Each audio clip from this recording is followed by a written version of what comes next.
Ya no necesitas buscar.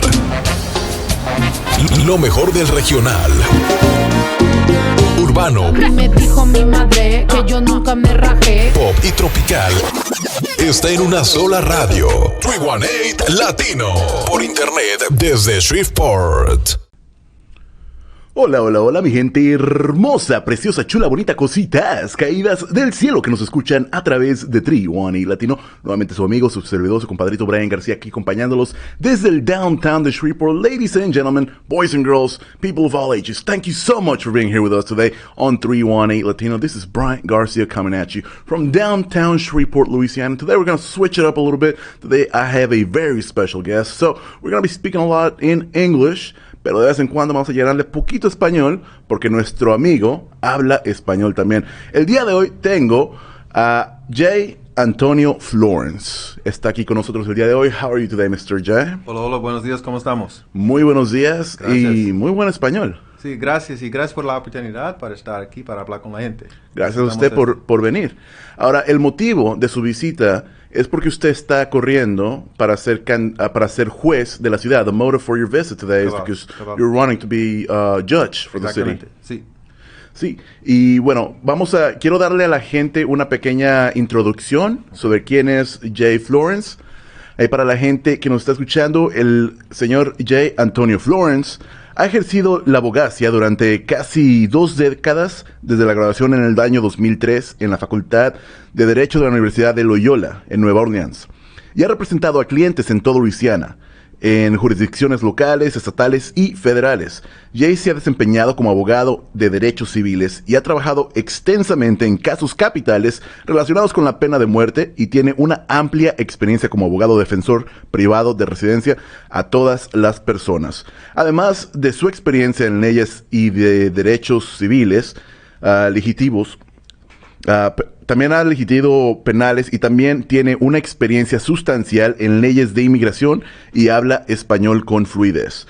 Florence actualmente representa clientes privados y también se desempeña en el Tribunal Federal como abogado del panel de la justicia penal en el Tribunal del Distrito de los Estados Unidos para el Distrito Oeste de Luisiana. El abogado Florence es un dedicado defensor de la igualdad en el sistema judicial y tiene un compromiso muy profundo y permanente con la integridad y la renovación de la comunidad. Jay se desempeña como juez de la Corte de Adolescentes, es miembro del Counsel Tribal de Fair Park, y también está asesorando a los jóvenes y promoviendo los ideales y las prácticas de la justicia restaurativa. So something I learned, or something I like most, is what I read a little bit towards the end, is the fact that you work with the youth. Right. That's a very, very great start. So you're running for city judge. District court judge. District court judge. And let me ask you, first of all, what are some of the biggest changes that you're going to be putting into people's lives as a city judge, as a district judge, I'm sorry? There's many, many changes, but let's talk about the youth. You're absolutely right. The reason I've been involved in youth programs is because I grew up in Miami, Florida. Mm-hmm. My father was not in my life. The people who were in my life were these hood guys, right? Right. Younger guys coming up a little bit older than me, and they weren't the best teachers, the best mentors. I imagine, I'm a lawyer right now. Thanks to the grace of God and my mom, I was able to go to law school, become a successful lawyer.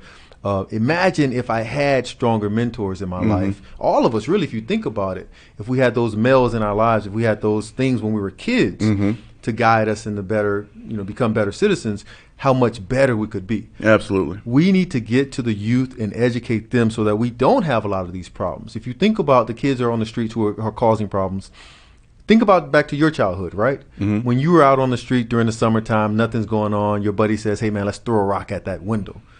You do it, you run, you get away, because nobody's out there teaching you, right? Nobody's out there guiding you. Right. If we can get to the youth and focus on them, a lot of our, not all, but a lot of our problems will go away, simply because we're providing positive in a person's lives. It's in the Bible, biblical. It says, if you ignore a child, that child's going to grow up to be whatever it wants to be. But if you put guidance and knowledge and education, that child's going to follow that. But you got to put it in front of them.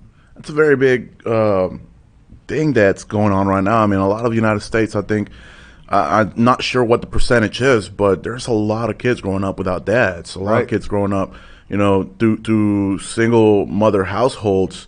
And there is a gigantic lack of leadership. There's a gigantic lack of, somebody being there to actually show them, how to be a man, how to how to eventually become a provider, how to eventually care for somebody else. Yes, sir. What I like to say on that is, too often our queens, the women in our lives, our mothers, our aunties, our grandmothers, our abuelas, they're also wearing the king crown, right? We as men, you may not have kids. Some man may not have children, but he can step up and take that king crown, allow the woman to be the queen, allow the woman to wear that queen crown, take that king crown and start doing some of those things, right? You don't have to have kids to be a mentor to another young man, right? Absolutely. And I think a lot of the men, whether you have kids or not, need to step up and make those changes. Getting kids to start listening is one of the biggest parts. Yes, sir. Let me ask you this. Let's talk a little bit about you. You've told me you grew up in Florida? Miami, yes, sir. Miami, Florida. That's quite different from Shreveport. It is, right. Tell me, what did you start going towards law? What intrigued you into, studying law and exercising it? Being a man of color in America was the start, right? So it literally started from birth. If you know anything about Miami, Florida, we have huge problems that are all over the country, not all over the world. I moved to Shreveport. It was a weird thing. I went to law school in New Orleans, as you stated. I didn't even know about Katrina until 2 years after Katrina. I was actually living in El Salvador. I wanted to do some mission work to go back and provide and give back to the communities that helped me become a successful young man. So I was in El Salvador in 2005 when Katrina happened. Again, didn't learn about it until 2007. But as soon as I learned about it, I made some phone calls and was like, hey, what can I do to get back to the United States to help the communities? Right. I wanted to get to New Orleans, but a lot of people were coming to New Orleans for the wrong reasons, if you ask me. Someone told me, man, there's some things going on in Shreveport. They're having some issues, some problems. If you want to make some changes and be a difference, go to Shreveport. 2007, I've been here ever since. Yeah, well, that's great, man. Yeah, we definitely need that type of mentality, that type of, wanting to do something, wanting to being restless towards making something better. Yes, sir. Now, let me ask you this. I'm not too educated upon the system and the jobs of each position. Right. Tell me more about the district judge position. What are their responsibilities? What do they do? That's a great question. I'm glad you asked, because most people, all they know about judges is what they see on TV, right? You see a guy or a lady in a black robe and they make a decision, guilty or not guilty. Right. There's so much more influence and power that a judge has on how it affects our lives. Case in point, something that affects us directly just recently. And people have their differences on the sides of wearing the mask, right? Some people want to wear it, some people don't want to wear it, right? The mayor put out an ultimatum saying, hey, we're ordering everyone to wear a mask. The mayor was sued. That went to district court. So now you have a judge who's going to give a order, a decision on whether you have to wear a mask or not, right? Even if it's not a criminal issue, judges affect us in every way. With districting, for example, or with businesses, this building here, certain things you can and can't do because of a decision that was made by a judge. And definitely as it relates to immigration, an officer pulls a person over, they're not completely following the law, right? We know it happens all the time. Absolutely. That judge has the power to say, no, don't do it that way ever again. Directly to that police officer. So next time when that cop's on the street, he sees someone, I call it, you've heard driving while black, right? I call it driving while Mexican. And what I mean by that is Latinos are of every variety. You have Latinos who look like me, right? But if you look the stereotypical male Mexican looking guy, and I say looking because they may be from El Salvador, but the cops don't know the difference. In a pickup truck, you're going to get harassed. But that judge can stop that in the courtroom by looking that cop in the eye saying, hey, I know what you're doing. I see what you're doing. Don't bring that to my courtroom ever again. I guarantee you the next time that cop, quote unquote, sees a driving while Mexican, he's going to think twice about it and it ain't going to happen. So there are many ways that we all are affected by basic decisions that are happening every day in the courtroom. Judges also do what I call unseen, right? When they leave that bench, what are they doing? Some of them just go home. Some of them go to the golf course. My mission, my purpose will be to continue to work. If you're asked to work from 9 to 5, a judge should work 9 to 5 plus some. What I will do is start policy programs. For example, contacting businesses saying that, hey, I got this young guy. He's interested in radio. He's interested in being a disc jockey. I know this guy, Bryant, real cool guy. Let me call him and ask him, hey, Bryant, this is Judge Florence. I got a young guy. He's a felon. He's got a record, but he wants to learn. Are you willing to help? Right? I'm pretty confident that 90+% of the people that I call and say, hey, this is Judge Florence, will say, of course. Let's bring it back to the community because we need that networking. Right. Judges know all the lawyers. They know pretty much all the police officers. They know doctors, lawyers, experts. Using those connections to benefit the community instead of benefiting yourself is what I would do. So that unseen part of what a judge should be doing is also what I'd be doing. And I say unseen because the community is not going to see me making the phone calls, right? They're not going to see me having these business relationships and connections, but they'll feel it. They'll experience it, and people will talk about it, and I guarantee you it'll be the start of making Caddo Parish a better place. Absolutely. I mean, there's something beautiful about being able to help somebody and getting them that second chance they probably need. You mentioned, helping possibly felons out. I mean, right. I know friends of mine that, of course, they, did stuff in the past, young, dumb, reckless, stuff like that. Right. But you start growing up, you want to make, something out of yourself, and you kind of stuck with that. As soon as they see that felony in my record, they won't give you a job. They won't even look at you. They won't. And that hurts us all, right? It's called restorative justice. Because we say the phrase justice, the tough on crime, we've heard that, hitting them in the head. That does not help us. Think about it like this. Jesus on the cross, we all know the story. Jesus believed in restorative justice. You didn't hear him say that phrase, but I'm going to prove it to you. Jesus was dying on the cross. He stopped his dying process to listen to this felon next to him who was also dying. And what did he do? He gave him that second chance, exactly like you said. The guy to his other side had the opportunity but chose not to take it.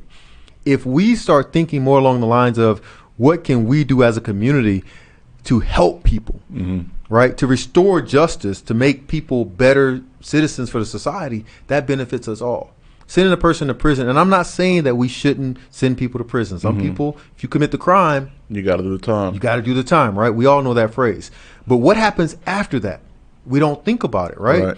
People go to prison and become better thieves, better killers, better murderers, better drug dealers, right? So when they come back to our community, and that's where they're coming back to, we're worse off, right? So that restorative justice, again, giving that person the opportunity, and if that judge, if a felon says, man, Judge Florence helped me, I'm going to make sure me working for this guy, Bryant, I'm going to be the best employee ever because I don't want to disappoint Bryant, but I don't want to disappoint the judge or my community. Right. And I mean, what do you think about the current justice system as far as people being incarcerated for, I guess, longer than necessary for certain offenses? You said it right there. People are being incarcerated longer than necessary. You got a guy who, recent case here in Louisiana, stealing a weed eater, lawnmower, I think it was, some piece of equipment that was less than $500. 20 years in prison for a $500 product. Wow. Is ridiculous, right? Even if you're the person, if someone stole my lawnmower, I don't expect them to go to prison for the rest of their life, right? And I don't want that. Do I want them punished? Absolutely. Do I want to restore wherever I was if they broke my lawnmower? Absolutely. But I don't want to destroy a person's life. We can change that. And before I say that, it affects us all, right? Right. Through taxes. Jails aren't free. The food that we're feeding people for 20 years, it's not free. Medical attention, the officers that are paid to house and look after these people, it costs money. And it's taking from our community. What I mean by that is that father, right, stole the lawnmower. He got in trouble. Now for 20 years, you got 20 years of a youth, male, female, who didn't have the benefit of their father, right? So your neighbor now may affect you because this girl or this guy grew up without a dad. Right. How is that helping us? It's not at all. We need to balance justice. Again, we're not talking soft on crime. We're not talking hard on crime. We're talking smart on crime. Being smart just on the system and being just, right? Someone told me, I was speaking to a pastor a few weeks ago, and he said, very interesting, innocent people want justice. Guilty people want mercy, right? Truly guilty people, they want mercy. Most of my clients have said, man, Jay, get me the best deal possible. And what they mean by that is, man, I did it. I got caught. I know I'm going to get punished, but don't let them throw me away for life because I was smoking a marijuana joint, because I sold a couple of pills to somebody, because I stole a lawnmower. That's what these people want. Truly innocent people and or the victims, they want justice, but fair and smart justice. That makes all of us better. That makes the community better. And that's how we'll have a safer Caddo Parish. I like that. So a good time to go to a quick commercial break, but everything you're saying so far, I'm liking it. Whenever we come back, I want to talk more about, the local, situation that we have here in Shreveport as far as crime and as far as there's a lot to talk about. But we'll be right back, ladies and gentlemen. Stay with us here on 318 Latino. 318 Latino por internet desde Shreveport. Hola, yo soy el abogado José Sánchez. Ya sea accidentes de auto o de trabajo, muerte injusta o inmigración. Como inmigrante, yo entiendo. Obtén un diploma de asociado o una certificación en Southern University of Shreveport. Ellos te ofrecen becas y planes de pago. Tienen consejeros hispanos que te ayudan y entienden tus necesidades. Y está aquí en Shreveport. Visítalos. susla.edu. Cada domingo al mediodía, escucha la palabra The Word of God Ministries con el pastor Peter Pizarro a través de 318 Latino. Pero hay un Dios, gloria al Señor, que te está llamando y está tocando las puertas de tu corazón para decirte, hijo mío, hija mía, ya es tiempo que vengas a mí.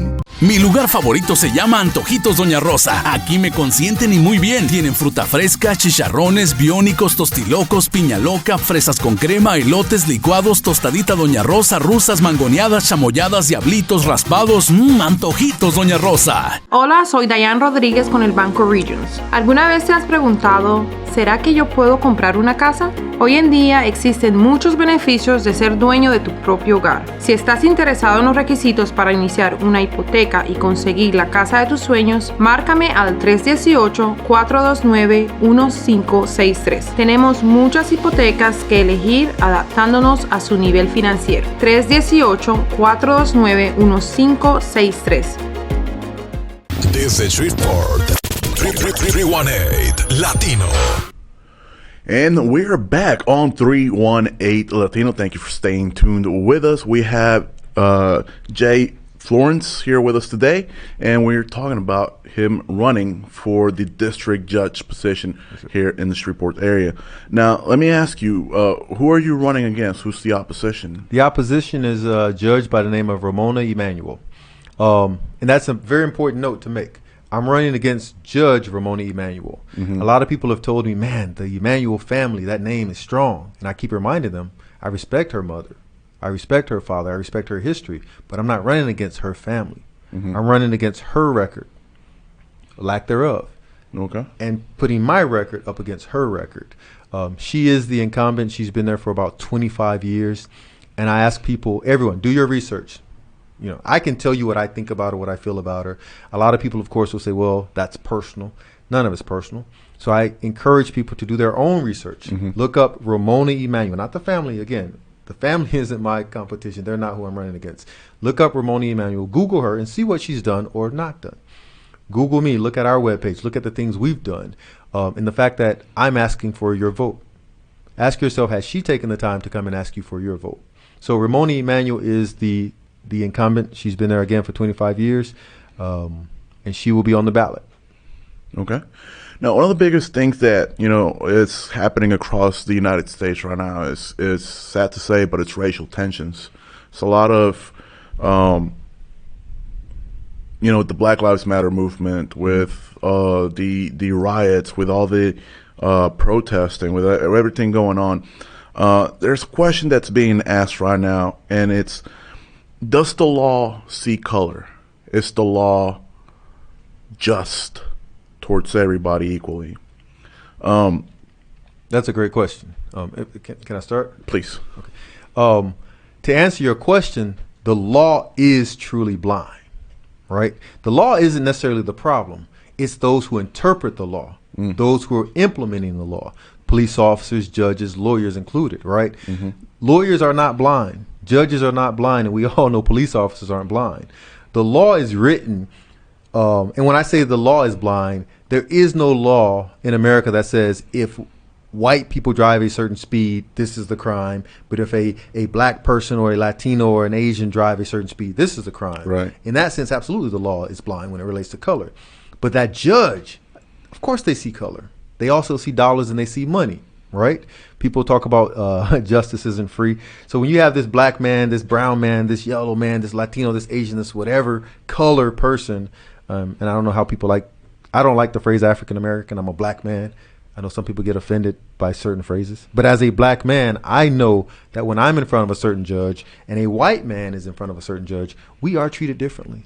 And no one can deny that. We all see it. We all experience it. Mm-hmm. The George Floyds of the world, you don't even have to say his color because we know he's a black man, right?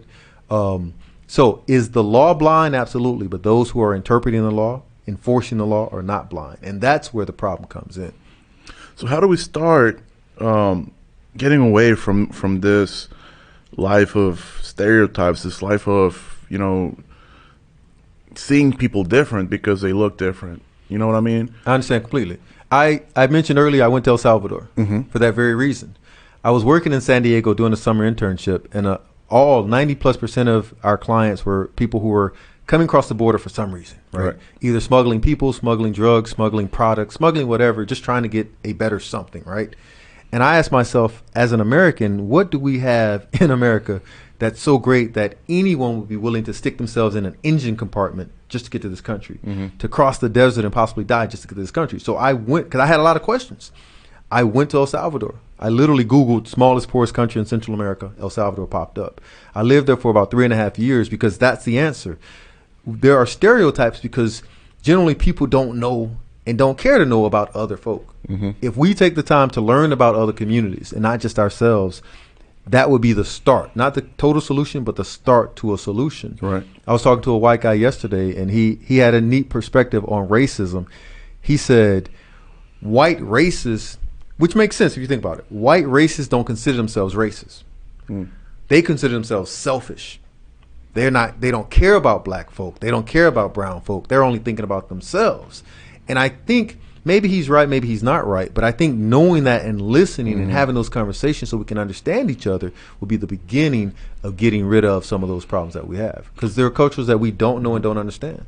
See, I had a little theory on that. Is you fear what you don't know. Exactly. It's fear of the unknown. I was, me being raised in Mexico, everybody looked like me. Everybody spoke the same language. Everybody, you're either rich or you're poor. That was it. That was our division. Right. As soon as I came here, I was immediately put into an ESL class, which, it put me in a room with people from all over the world. Right. Kids. All over the world, and none of us knew how to speak English. None of us knew how to communicate. Right. So literally, we had to communicate by hand signals and trying to play together and trying to figure out who we were in some way that, we didn't know anything about each other. We were kids. We didn't know stereotypes. We didn't know, right. What the world had already deemed what we were gonna be. So we just kind of got to know each other, and I think that's probably one of the best experiences of my life was being able to grow up like that because, I grew up not fearing somebody because they were different. I just kind of wanted to get to know them, get to see who the person was, whether they're black, white, Mexican, Latino, Chinese, Vietnamese, whatever. Right. It was a great experience for me, and I don't see that anywhere else. As far as, because I think here in the United States, people auto-segregate themselves. They kind of just stick to, I was just about to say themselves. That. Right. And here's an experiment when I was in college that our professors used to do. It was a mind experiment. He said, think about you walk into a ballroom, right, a gymnasium. You're black. You see about 10 black kids on one side of the room. You see 10 white kids on the other side of the room. The black kid is going to instinctively walk to the black kids. Doesn't know either group, has no shared experiences as far as he's concerned, but instinctively he goes to that black group because it's the comfort, right? When I go home, it's generally with people that look like me, right? Right. When I'm in my community, generally it's people that look like me. So when I step outside of my community, I'm generally looking for people who, quote unquote, look like me. People on vacation, it happens all the time. The Americans who go to wherever, they go look for the Americans, right? We need to break that natural instinct. The situation you described was a beautiful situation because it was a forced breaking of the instinct. You had to deal with all these kids, right? You didn't have a choice. And I think sometimes if we got to, we should put ourselves in situations where we don't have a choice so we can break that natural instinct to stick with just our kind, to learn about these other kids, to learn about these other guys who are different from us. And we all have shared experiences. We all, ultimately, everyone wants the exact same thing, to have a comfortable life and not be afraid. Absolutely. Everybody wants that. The guys on the street who are selling dope or doing bad, they want that, right? If you think about it, if someone was offered, I'll give you $1,000 to sell this dope, or I'll give you $1,000 to sell this car, the smart guy is going to say, man, let me sell the car because I don't have to worry about the cops chasing me. I got my own business. It's a legitimate business, and it can grow and build. Not many people want to be doing bad. Right.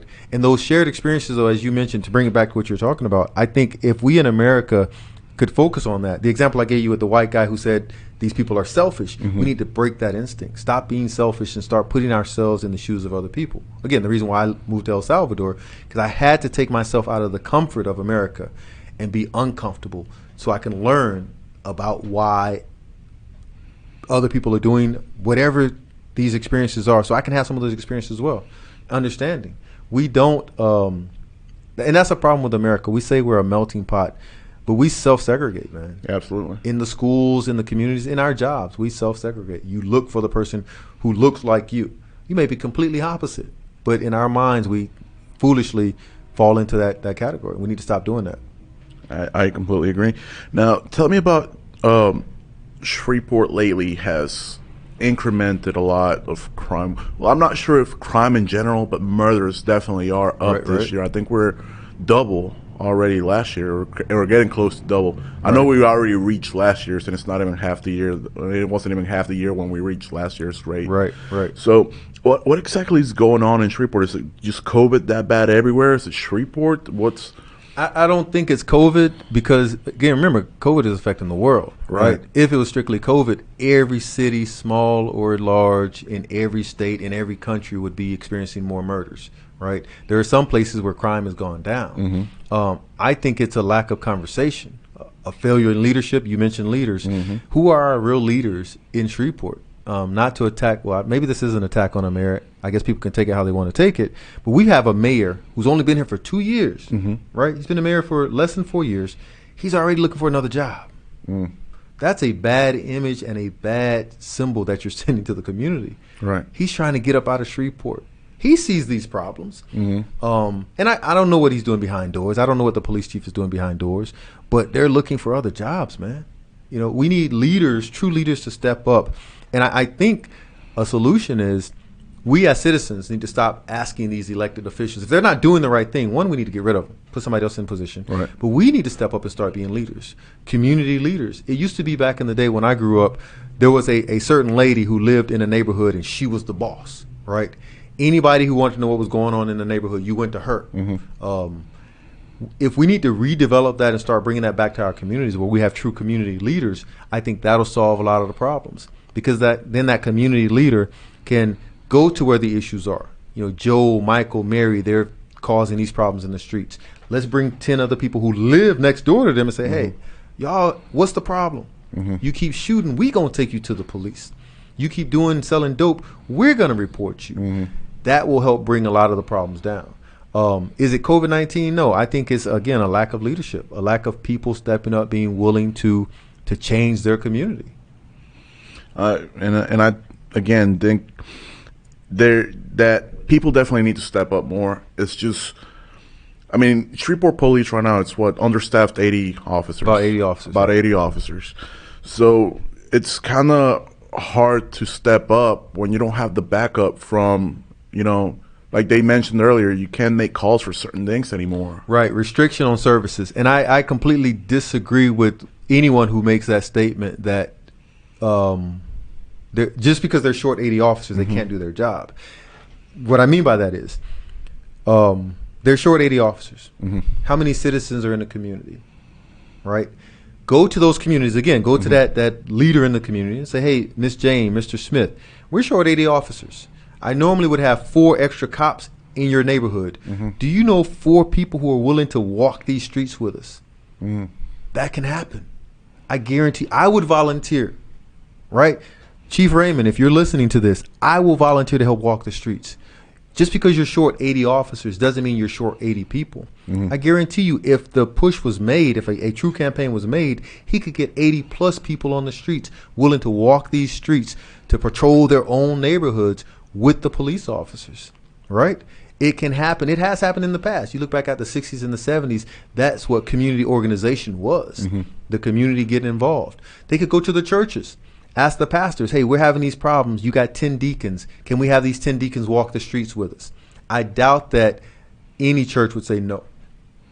That's very interesting, and I'd love to see it happen. Right. Absolutely would. I mean, it'd be amazing, and it will make our communities better. There'll be better trust, right? Because now, not only do I see Officer so-and-so, I see my neighbor walking with the cops. And that, you mentioned something gigantic there. Is the lack of trust in the leaders. Right. And again, I don't want to put, any one particular leader on the spot, but the same thing is building that bridge took well over 2 years after the money for it was set. Right. Like, that doesn't put trust in me wanting to pay more taxes to having more stuff happening here in Shreveport. Absolutely. Things like that is, if you're going to tell me you want to do something and ask me for my help, deliver on what I'm helping you do. Exactly. So it's things like that. And one of the biggest things that I like about you is what you told me, before you even came in, is like, you want to be held accountable for the things that you're promising. You want to be held accountable for the things that you're telling people you're going to do. So let me ask you this: what, as a judge, as a district judge, what are your main goals? What are you willing to step up and do? And again, you and I, we did have a conversation earlier, and I start with the broad, and I know it's broad: reform, change. And I mean change everything, right? The idea of being accountable. Very few politicians are asking to be held accountable by the people who vote for them. I was mentioning to you that absolutely, and I tell all my clients, I tell them, if I do you good, tell the world I did you good. If I do you bad, tell the world I did you bad, because that forces me to obviously only do you good. I will be, as a judge, open to the community. I put my cell phone, I'll give it to you now, 318-560-0066. That is my cell phone. I tell people, hold my feet to the fire. If you see me doing anything wrong, if you see me doing something opposite of what I said I would do, call me, let me know, right? And I think that's the only way we can force our politicians to continue to do the right thing. If I tell you I want to get youth involved, if I tell you that I'm trying to get the youth to have those connections with these business leaders, and you send a youth to me and I tell you no, again, tell the world, right? And that's how we can force ourselves, one, to be better and to stick to these promises, because that's what we deserve, right? All of us. If we talk about people who died for our vote, the vote is very valuable. And how dare I or anyone just automatically expect that you're going to vote for me without showing you the honor and asking you for your vote, right? To show up, right? And then on top of that, tell you to make me respect your vote by doing the right thing forever, for as long as I'm in that position, not just after November 3rd, right? And absolutely. Yeah, and I mean, I want to see that happen. I want to see not just you, but anybody that is being put into place to be held accountable for what they say they're going to do. Absolutely. Let me ask you this. Let's switch it up a little bit, because I know you're very involved with the Latino community. I mean, you told me you came here from Honduras, El Salvador, and you did a lot of work there. Let me ask you more about your experiences working with immigration here in the States. What can you tell me about that? Immigration in the United States is a ridiculous system.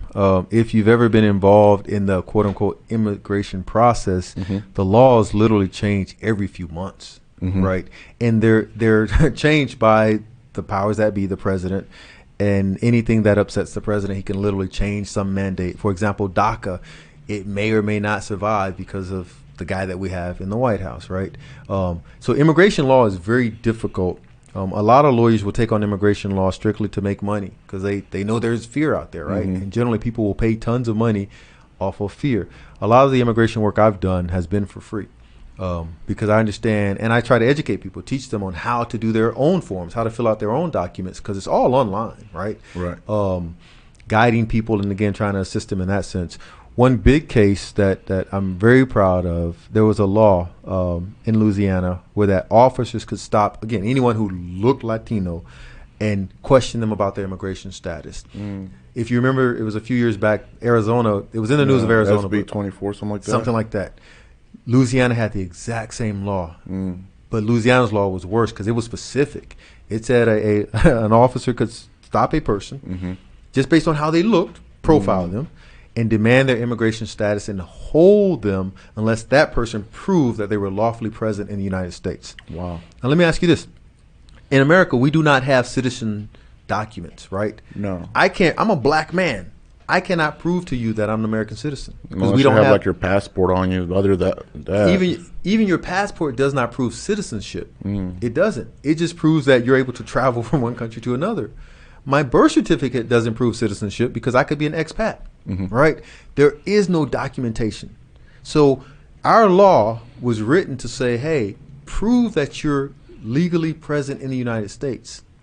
And the only people who were being stopped, again, that's why I say it's the stereo, quote unquote, typical someone who looks like they're Latino, were being stopped. And it was generally a male in a pickup truck. Every one of the cases I took was a man in a pickup truck.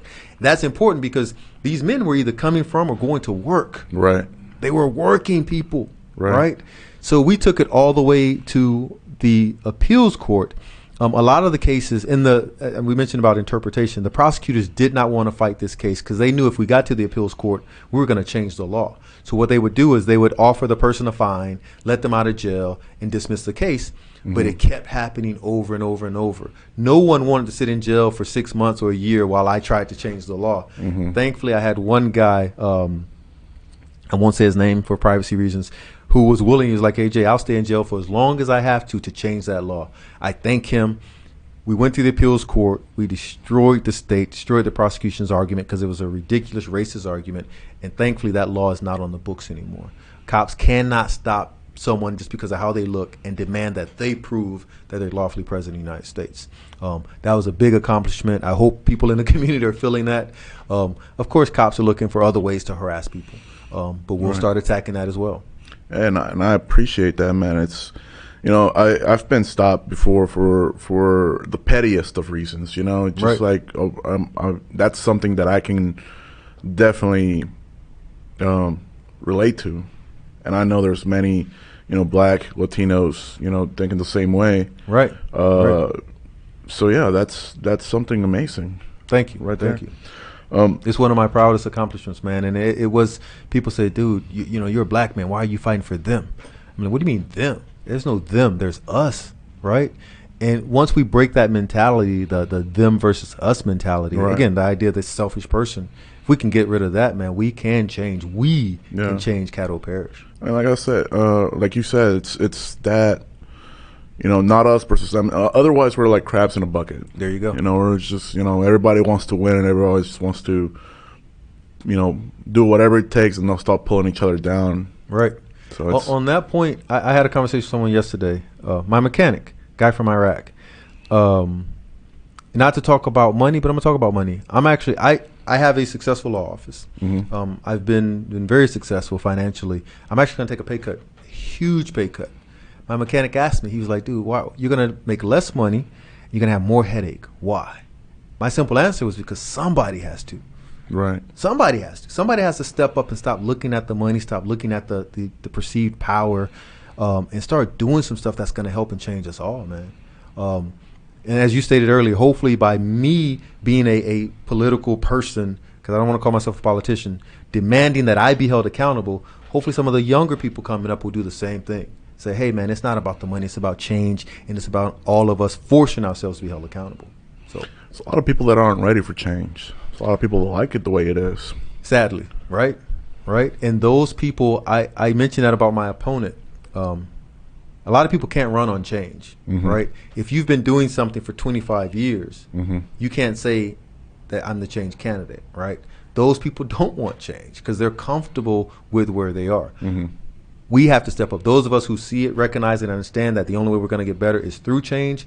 We got to get rid of those people, right? We have to early retire them and hire people who are willing to make the changes that we desperately need. Absolutely. Absolutely. Let's go to a quick break right quick. Yes, sir. We'll be right back, ladies and gentlemen. If you have any questions, if you have any comments, please leave them on the comments right below. We'll be right back here on 318 Latino.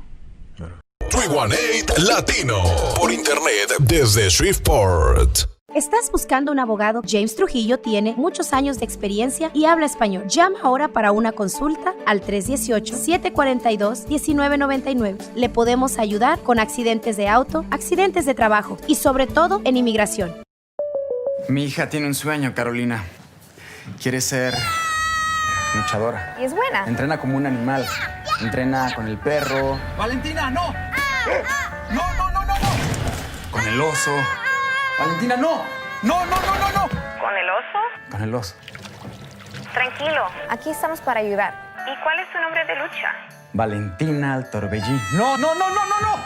Elige a quien esté aquí para ayudar a que la vida vaya bien. ¿Quieres comprar, vender o rentar una casa o propiedad? Diamond Realty te puede ayudar. Nosotros estamos de tu lado en el proceso y hablamos tu idioma. Soy José Rivera Santos, agente de bienes raíces de Diamond Realty. Será un gusto ayudarte. Se antoja una botana de camarones, un cóctel o un caldo de res. El Compadre Mexican Restaurant es conocido porque tiene los mejores del área. Ven y pruébalos y acompáñalos con una cerveza bien helada o una michelada. El Compadre, el lugar del buen comer y donde te atienden como un rey. Hola, soy Dr. Roderick Loud.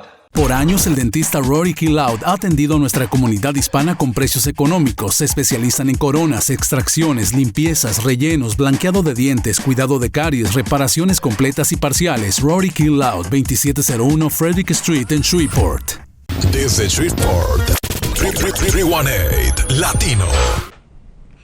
And we're back, ladies and gentlemen. Thank you so much for being here with us on 318 Latino. We are back with Jay Florence, and let me ask you something about your experience with juveniles. Yes, I know you're the judge for the juvenile court here in So there's a program called Teen Court. Okay. In Teen Court, they take volunteers, people who want to give the time to be judges of the Teen Court program. In Teen Court, when people say teen court, they think it's a play fake court. No, it's a real court. It's at juvenile court. And what happens is, let's say you have a 15-year-old, 16-year-old, they get into a fight, right? They've committed a crime. They've committed battery. Right. Police officers, they come in, they write a police report. They give the kids the option. They say, hey, we're going to divert you to this program. You're going to go sit in front of the judge. You're going to go sit in front of jurors. Or you can go to the big court, go to jail, and deal with the big court. Right. Thankfully, a lot of the teens choose teen court. So they'll come in. Me as the judge, my job is twofold. To act as a judge, to oversee the case, but also the lawyers for the juveniles are also kids, right? So my job is to teach these young people what that process is like, what it is to be a lawyer, to be a prosecuting lawyer as well as a defense lawyer. Also, there are jurors, and the jurors are also teens. Another part of my job is to educate the teens on what it is to be a juror, how to judge people fairly, and how to follow the law. So we go through that whole process. The person will come in, we'll go over the police reports. And these are, again, real police reports. These aren't fake cases. If the kid chooses not to obey the order of that court, they go back to jail, right? Which means they get kicked out of school, they have a record, all these terrible things happen. So the purpose of the teen court program, again, is to divert people who've done something bad, but to give them a better opportunity. They get to see a person like me, a lawyer. They hear my story, right? They see that they could be potentially this, if not greater, right? And it's an amazing experience. I feel like I've learned so much more from these kids than I ever expected. But more importantly, it's an opportunity for us to divert young people who did some bad things to a better way. And that's one thing, man. It's helping people that are in bad place or have been in those situations where just, either whether it's life that's got them down or they just had a bad day or stuff like that. Right. That can just, make it so much worse if you are being judged by, big court stuff like that. Right. If you're a teenager, you probably had the rest of your life ahead of you, and all of a sudden you got into a fight for whatever reason. Right. Now your life is over. Pretty much. It's not over, but it's going to be so changed. much harder. Exactly, it has changed. Right. So that's pretty interesting. That's pretty cool that program's available. And it's a great program. Sadly, it's not. I wish it was statewide. Broader. I wish it was community-wide. Mm-hmm. It's only offered in certain schools. I think it needs to be offered in every school, college and university as well. Right. I think everyone needs, again, restorative justice, that opportunity to decide, just like the two guys on the cross, right? I'm going to ask for forgiveness. I'm not. Then let the chips fall where they may, but give people the opportunity to restore justice and to restore our community. You think there's the legal system right now is just looking to punish, or are we actually looking to rehabilitate people? I think neither, truth be told. The system is not looking to punish people. It's looking into try to make everyone else comfortable, right? A false sense of safety and security. You mentioned the numbers on the murders. We all know they play with those statistics, right? If the powers that be in that community wants a community to look safer, they report the numbers differently. They say, man, 50% of this, right? That's evenly. But generally they'll say, wow, we got 38% of the vote. That's less than the majority, right? 38% is not good. But they can make 38% sound like it's a great thing. Right. So there's this perceived idea of safety and security. It's not about punishment. In that people are getting punished, don't get me wrong. Right. But it's being done for the purpose of blinding the community, saying, hey, you're safe. Don't worry. We have these people in jail. Right. I have cases, and I know of many cases where people are in jail and they're innocent. Right. I got a guy who, and what I mean by that, I have a client, won't say his name for obvious reasons. He shot a guy. He killed him. He committed murder. If that was the end of the story, you would say absolutely he should be in prison. What the prosecutors and the cops don't want you to know, though, is he was at his home. This guy came to his house with a gun, tried to kidnap him at gunpoint. Right? So when you hear those parts of the story, you're like, absolutely, my client is innocent. He killed a guy. But when you hear the full story, you realize that he's innocent, but he's sitting in jail. But what the prosecutors and the police are doing is, hey, we got that black guy who killed that other black guy. Right. We took this murderer off the street. And so if all you hear is that part of the story, absolutely, you're going to have a false sense of safety and security. Right. What's missing is now my client who's sitting in jail, his fiance, his mother, his business, they're out there just wasting away, right? He had a lawn service, trying to make a business. That's gone. Let's be honest about it. Are we really safer? No. That part of the community is worse off because you had this guy who was protecting his community, but now he's in jail. Protecting his community, starting a business, right? Taking care of his family. Taking care of his family. Do the right thing. He had kids. Now his kids got, who knows how they're providing for themselves, right? Because of that idea. So that's why I say they're not trying to necessarily punish. It's for the purpose of doing this false sense of safety and security. On the restorative justice, we're trying to make our community better. We know the answer to that. Absolutely no. There's not that I know of anyway, not that I've experienced, a program in Caddo Parish where that after you leave prison, you can come to this system and we can help you find a job. We all know when a person has that tag of felon, very few people are going to hire him, right? A lot of felons leave the state of Louisiana hoping they can hide that record and maybe get a job in another state. We don't have programs that are restoring or correcting people's bad behavior. So I would say no, it's not for the purpose of punishment. And definitely not for the purpose of correcting people and making them better. As a judge, would you be looking to start a program like that? Absolutely. As I stated earlier, the networking program. I've already been talking to, there's a gentleman, he's a coach. I did a case for him, helped him out, older guy. He's a boxing coach. He couldn't pay me, so we actually went to the ring and he was teaching me some boxing lessons. We came up with these great ideas, especially with the shootings, as you mentioned. He calls it gloves up, guns down. Right. Having a program where we're going into the communities, what people consider scary communities, and finding kids who have these silly Facebook, Instagram beefs and say, hey, man, put your guns down. Let's go to the gym. Let's do it the old way. Right. We're going to teach you some boxing skills, teach you some exercising skills, and we're going to put you in a ring. Punch it out. And afterwards, we're going to make sure you shake hands. Yeah. And if you feel like you need to get back in the ring and punch it out again, let's do that. Right. I think that will bring a lot more safety and security, real safety and security back to Caddo Parish. Right. Gloves up, guns down. I like that. Right. One of many programs we're talking about doing. The networking, again, I know it will be difficult to let me say, not difficult, a lot of work, but that's the thing. You got to be willing to do the work. Judges can't be working 4 hours a day, 2 hours a day, 3 days a week, thinking that they're making any change. If you're working 9 to 5, 5 days a week, I need to work 8 to 10, 6 days a week, right? So putting in that extra time, doing the again, I hate saying hard work, the work, and making these changes. Yeah, absolutely. For all the people that are listening to us right now, a lot of them, are debating whether they want to vote or not. They're all hung up on national. Right. They're thinking, all right, Trump or Biden, but they're not thinking of home.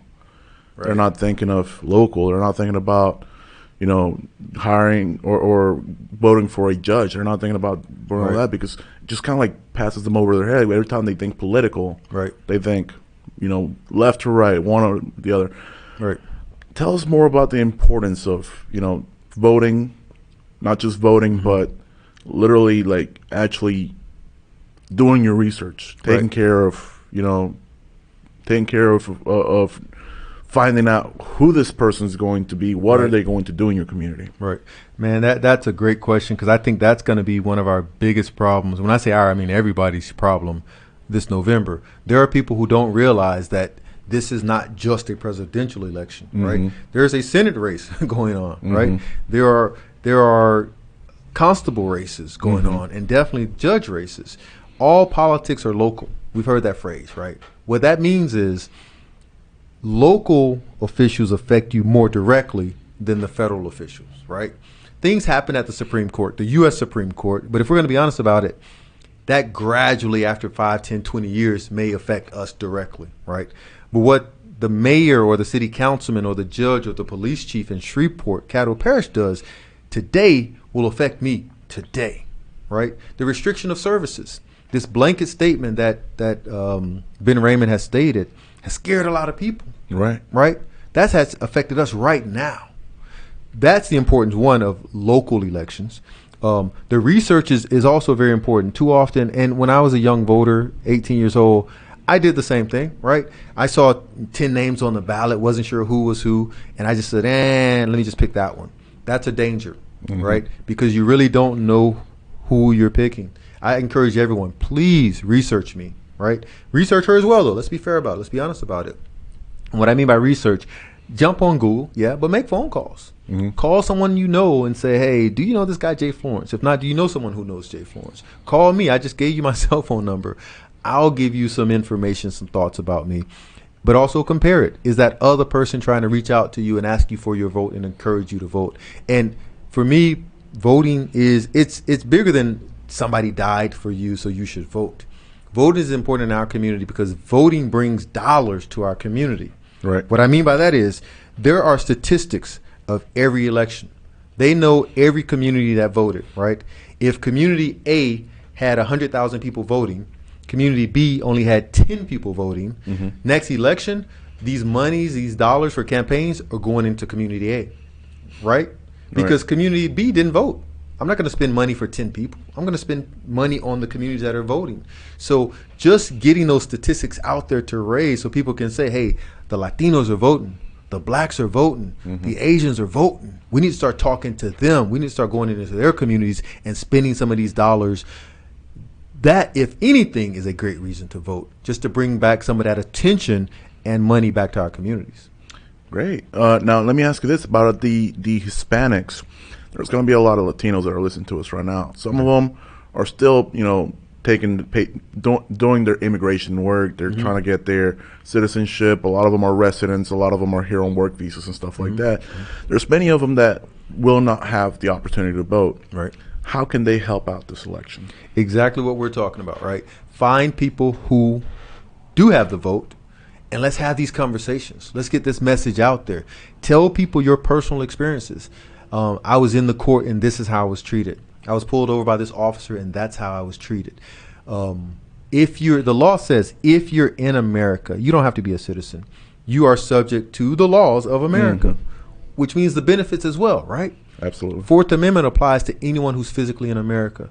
The Fifth Amendment, the Sixth Amendment, the Constitution applies to everybody here. So having those conversations, if you don't have, my mechanic, for example, he's recently becoming a citizen, so he doesn't have the right to vote yet, but he's putting out my signs. He's talking to all of his clients. He's telling people honestly his experiences with me, but also with law enforcement and with the government. So I ask people to do that. Help others do that research, right?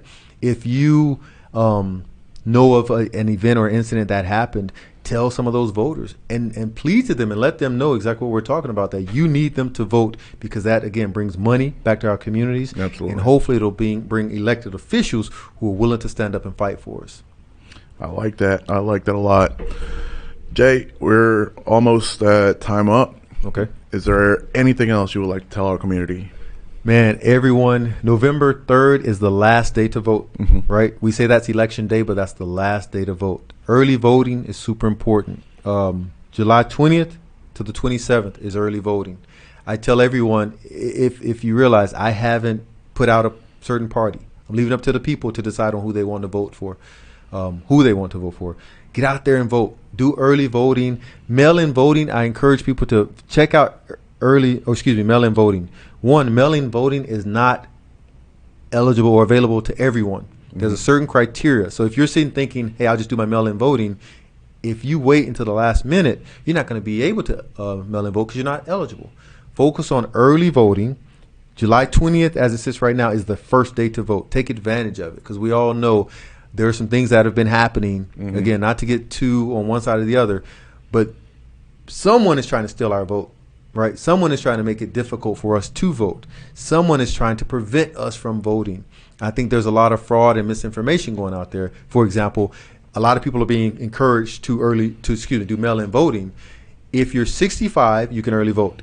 If you're out of the parish, meaning you're a resident of Rapides Parish but live in Caddo Parish, you can early mail-in vote. Just because you're afraid of COVID-19 does not make you eligible for mail-in vote. So people need to stop relying and thinking about that and focus on early voting. Get out there and vote. Absolutely. We need it. We need it. Thank you so much for being here. Thank you so much for this information. Gracias a usted. Caballeros, para ahí quedó el señor Jay Florence con nosotros aquí a través de 318 Latino. Thank you so much again. Vamos a cambiar esta situación, pero necesitamos tu voto. Yes.